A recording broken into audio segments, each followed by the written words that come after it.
સુરેન્દ્રનગર જિલ્લાના દસાડા તાલુકામાં જૈનાબાદ વિસાવડી રોડ પર એક માર્ગ અકસ્માત સર્જાતા અફરાતફરીનો માહોલ સર્જાયો હતો. મળતી માહિતી મુજબ ચૂડાનો એક પરિવાર છોટા હાથી ગાડીમાં ધામા શક્તિ માતાના દર્શનાર્થે જઈ રહ્યો હતો. દરમિયાન ગાડી રોડની સાઈડ પરથી નીચે ઉતરી જતા અકસ્માત સર્જાયો હતો.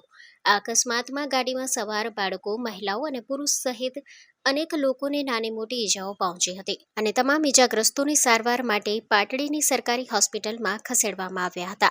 હાલ પોલીસે સમગ્ર મામલે વધુ તપાસ હાથ ધરી છે. Story report by Minhas Malik, Surendranagar.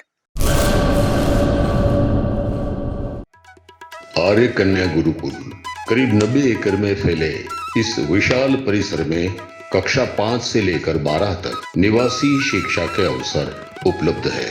इसके अलावा स्थानीय कन्याओं के लिए केजी से लेकर 12वीं कक्षा तक गुजराती तथा अंग्रेजी माध्यम स्कूल भी कार्यरत है।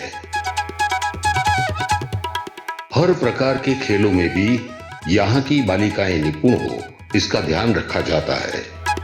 यहाँ कन्याओं को वेदों के प्राचीन मंत्रों के संस्कारों के साथ विज्ञान और टेक्नोलॉजी से जुड़ी आधुनिक शिक्षा दी जाती है। बालिकाओं को विभिन्न कलाओं में पारंगत बनाने के साथ संस्कारों का सिंचन इस गुरुकुल की विशेषता है। आर्य कन्या गुरुकुल पोरबंदर में एडमिशन के लिए संपर्क करें 8258040404।